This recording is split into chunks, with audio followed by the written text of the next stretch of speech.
Je li bre? Je li Uskrs ili Vaskrs? Mi smo Hrvati. Prema tome, ispravno je napisati samo Uskrs. Vidiš, ja sam siguran da se piše Vaskrs. Vaskrs.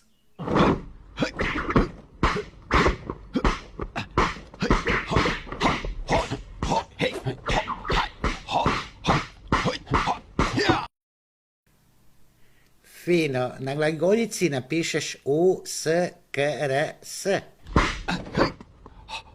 To ti je na čistom hrvatskom.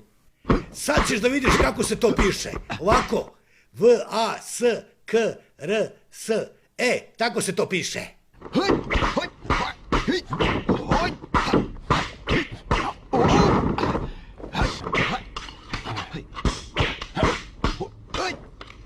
Aha.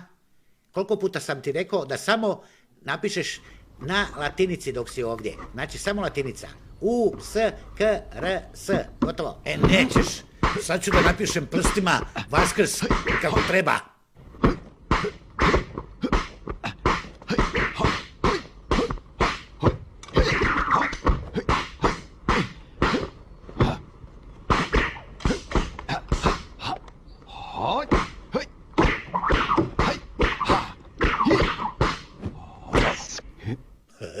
Šta je Hrvat?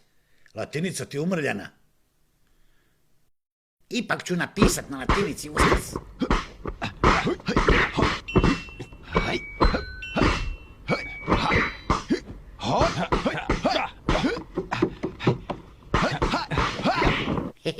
Uskrs se piše.